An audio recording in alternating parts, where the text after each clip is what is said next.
20 साल बाद ठाकरे ब्रदर्स एक साथ आ गए हैं। राज ठाकरे और उद्धव ठाकरे ने हाथ मिला लिया है।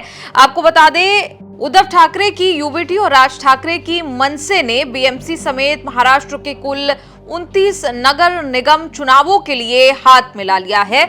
आपको बता दें, ठाकरे ब्रदर्स यानी कि राज ठाकरे और उद्धव ठाकरे ने आज एक संयुक्त प्रेस कॉन्फ्रेंस की, साथ में एक जॉइंट प्रेस कॉन्फ्रेंस की और उसमें यह ऐलान किया। कहा जा रहा है कि दोनों के बीच सीटों को लेकर भी सहमति बन चुकी है।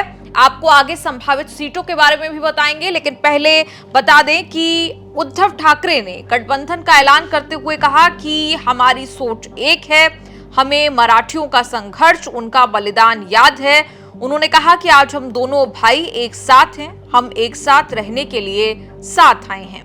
उद्धव ठाकरे ने कहा कि दिल्ली में बैठे हुए लोग हमें तोड़ने का काम कर रहे हैं, हमें तोड़ रहे हैं। इस बार हमें टूटना नहीं है, ऐसा हुआ तो बलिदान का अपमान होगा।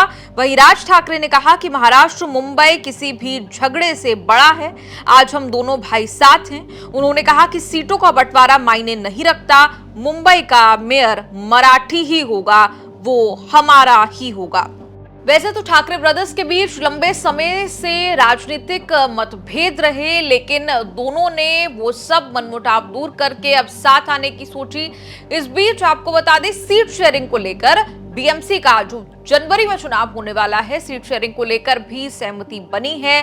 संभावित सीटों की भी डिटेल्स जो है वो सामने आई है। कहा जा रहा है कि शिवसेना यूबीटी 145 से 150 सीटों पर चुनाव लड़ सकती है। मनसे यानी राज ठाकरे की पार्टी 65 से 70 सीटों पर चुनाव लड़ सकती है।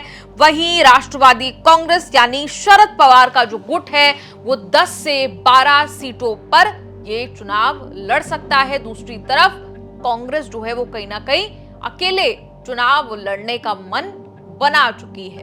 आपको बता दें, महाराष्ट्र की राजनीति में बीएमसी का कंट्रोल हाथ में आना यानी सत्ता हाथ में आने के बराबर माना जाता है।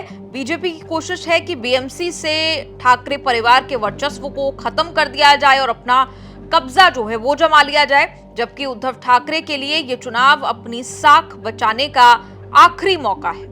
आपको बता दें, पिछले 5 सालों में ब्रांड ठाकरे को काफी नुकसान पहुंचा है, जिसके चलते उद्धव की राजनीति हाशिए पर पहुंच गई है। यही कारण है कि दोनों ही ठाकरे भाइयों ने मतभेदों को कहीं ना कहीं डिसॉल्व करने का काम किया, साइड हटाने का काम किया और एक बार फिर वो साथ 20 साल बाद आ गए हैं। बीजेपी से गठबंधन तोड़ने के बाद से आपको बता दें, उद्धव ठाकरे की शिवसेना कमजोर पड़ी हुई है। पहले सत्ता गवाई, फिर शिंदे के हाथों पार्टी खोनी पड़ी और अब निकाय चुनावों में करारी मात बीजेपी शिंदे से खानी पड़ी। यही वजह है कि उद्धव ठाकरे और राज ठाकरे आपसी गिले शिकवे भुलाकर साथ आए, ताकि बीएमसी चुनाव में बीजेपी के नेतृत्व वाली महायुति से मुकाबला कर सके और हरा सके। आपको बता दें, प्रेस कॉन्फ्रेंस के पहले ठाकरे ब्रदर्स मुंबई के शिवाजी पार्क पहुंचे। उद्धव के साथ उनके बेटे आदित्य ठाकरे और राज ठाकरे के साथ उनके बेटे अमित ठाकरे भी मौजूद थे। ठाकरे परिवार एक साथ शिवाजी पार्क पहुंचा था। आपको बता दें, यूं तो इस गठबंधन का ऐलान 23 दिसंबर को होना था, लेकिन ये एक दिन टल गया था। आखिरी वक्त में इसे एक दिन टाल दिया गया था। शिवसेना यूबीटी और एमएनएस में कुछ सीटों पर कहीं ना कहीं पेच फंसा हुआ था। उद्धव की पार्टी पिछले बीएमसी चुनाव में जीती।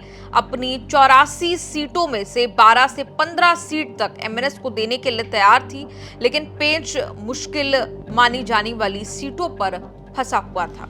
वहीं शिवसेना यूबीटी सांसद संजय राउत ने कहा कि ये एक बड़ा दिन है। संजय राउत ने कहा कि पॉलिटिक्स में नंबर शेयरिंग एक बिजनेस है, लेकिन दोनों भाइयों के बीच कोई बिजनेस नहीं है, ये एक परिवार है। हमने कांग्रेस को भी काफी बार आग्रह किया कि हमें अगर भाजपा को हराना है तो साथ आना पड़ेगा। नंबर शेयरिंग जो होता है वो व्यापार होता है राजनीति में। आपको इतना सीट शेयरिंग तो व्यापार है। यहाँ भाइयों में व्यापार नहीं है, ये फैमिली है, समझा। हम देख लेंगे हमको क्या करना। कांग्रेस को भी आखिरी ये कांग्रेस को हमने बहुत बार रिक्वेस्ट किया है कि बीजेपी को अगर हमको हराना है तो आपको साथ आना होगा। खैर, बीएमसी चुनाव के लिए राज ठाकरे और उद्धव ठाकरे ने तो एक फॉर्मूला साथ जुड़कर साथ अलायंस में चुनाव लड़कर तय कर लिया है। आपका इस रिपोर्ट पर क्या कुछ कहना है? कमेंट्स में लिखकर अपनी राय जरूर